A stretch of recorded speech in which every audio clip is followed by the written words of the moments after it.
महोदय, इसमें भी मतलब घूम फिर के वही सवाल है।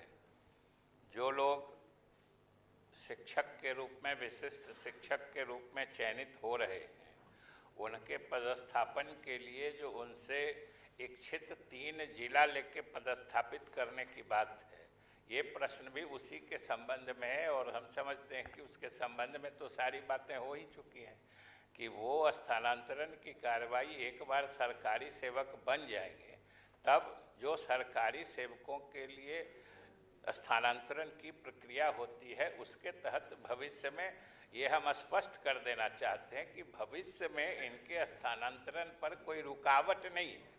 फर्क इतना ही है महोदय कि पहले ये नियोजित शिक्षक थे और नियोजन इकाई स्थानीय प्राधिकार थी, स्थानीय निकाय था, इसलिए इनको वहीं पर उससे आगे नहीं जा पाते थे। अब ये विशिष्ट शिक्षक के रूप में सरकारी सेवा के रूप में आ गए हैं और इनका नियोक्ता राज्य सरकार है, शिक्षा विभाग है। तो स्वाभाविक रूप से विशिष्ट शिक्षक के बनने के बाद भी पहले पोस्टिंग में सरकार इनको 3 चॉइस दे रही है, कोई इनका ट्रांसफर नहीं कर रही है, 3 चॉइस दे रही है कि आप जिस जिला में चाहते हैं, और उसमें मेरिट कम प्रायोरिटी लिस्ट से जो होता है कि जो ऊपर रहेंगे उनके इच्छित जिला में उनका हो जाएगा पदस्थापन। सभापति महोदय, इसमें हम विशेष रूप से महिला शिक्षिकाओं के बारे में हम प्रश्न किए हैं माननीय मंत्री जी से। जनरली कई ऐसे महिला शिक्षिका हैं जिनका पति है मधुबनी में, पत्नी प्राण है औरंगाबाद में। तो ऐसे जो महिलाएं हैं जिनके छोटे छोटे बच्चे हैं, जिनका नौकरी परिवार के लिए करते हैं, उनका परिवार टूट रहा है, हम विशेष रूप से महिला शिक्षिकाओं के लिए प्रश्न किए हैं माननीय मंत्री जी से। महोदय, ऐसे दिव्यांग हैं जो घर से बाहर नहीं जा सकते पढ़ाने के लिए, उनको एक सहारा की आवश्यकता होती है और उस सहारे के चलते वो पढ़ा पाते हैं। ऐसे बहुत सारे दिव्यांग हैं जिसके लिए पहले भी सरकार ने योजना बनाई थी और ये जो व्यवस्था लागू हुई, इस व्यवस्था में पूरी तरह हमारी व्यवस्था चरमरा जाएगी। हम तो कहेंगे माननीय मंत्री से इस पर विचार करें और जो आपने 3 ऑप्शन दिया है, उस तीनों ऑप्शन में उनको अलाउ करें कि भाई जिस ऑप्शन को हम चाहते हैं उसी ऑप्शन में हमको परमिट किया जाए सरकार की तरफ से। 3 ऑप्शन में तो एक होगा ही नहीं, ये 3 ऑप्शन दिया गया है।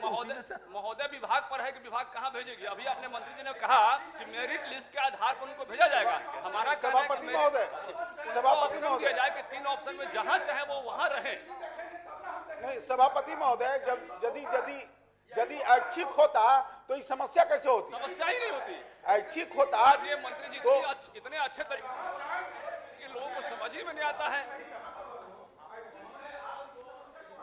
आदमी है महोदय, और हम आसन से यही आग्रह करेंगे कि कोई एक बोले तब भी हम लोग समझेंगे सर, सुनेंगे। और हजूर एक साथ 3 आदमी बोल रहे हैं, वो भी सत्तारूढ़ पार्टी के, तो समझिए कि किस तरह से सिस्टम कोलैप्स कर गया।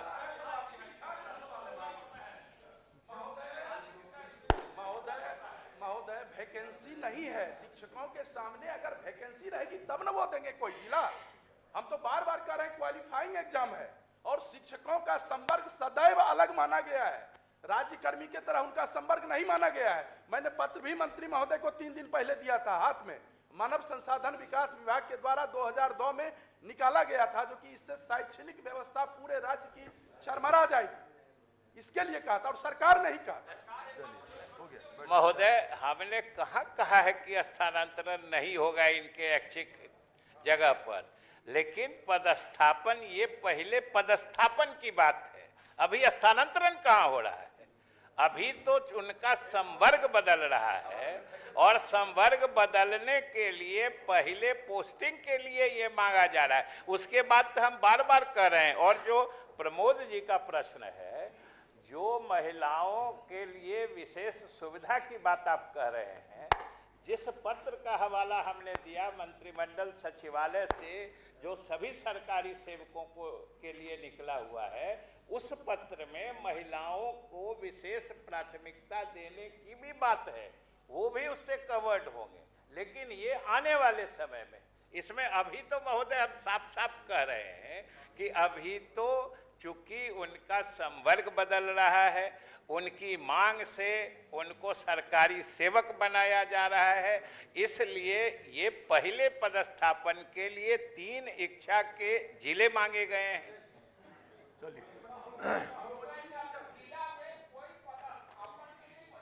सीए नहीं है, सब तो इनका भरा हुआ है, तो वो 3 जिला में कहां ब्लाइंडली देगा? माननीय मंत्री इसको स्पष्ट कर दें। तब माननीय सदस्य तब क्या होगा आपके हिसाब से, क्या करना चाहिए? कुछ नहीं करना चाहिए। कहां पोस्टिंग करना चाहिए? पोस्टिंग कह रहा हूं, बिना पोस्टिंग के पढ़ा रहा है। अरे ये तो आप जबरदस्ती कर रहे हैं, जबरदस्ती उन लोगों के साथ। आप सिर्फ उनको सरकारी शिक्षक बनाने की बात कही है, आप उसको पनिश करना चाहते हैं।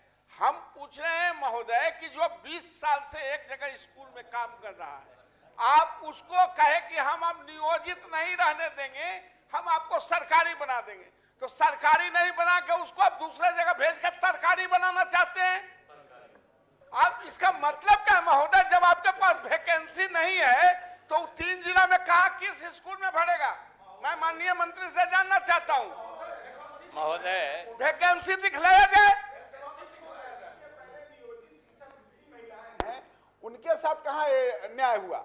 आज तो पदस्थापन की बात हो रही है, जो बीपीएससी से भी गए उनका, जो नियोजित शिक्षक महिलाएं हैं वो तो उनके साथ अन्याय हो रहा। वो तो जहां के तहां, वो तो अपने परिवार से दूर है। उस नियोजित शिक्षक में भी पति पत्नी दोनों का हो गया है, और एक दूसरे जगह है, एक दूसरे जगह है।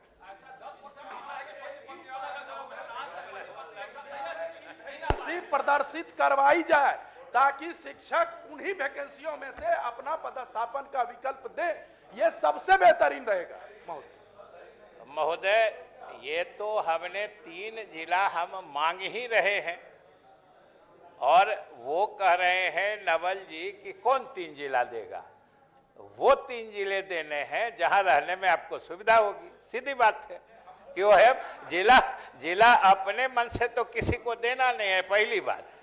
दूसरी बात, नवल बाबू ने कहते कहते कह दिया कि आप शिक्षक के साथ जोर जबरदस्ती कर रहे हैं, अन्याय कर रहे हैं।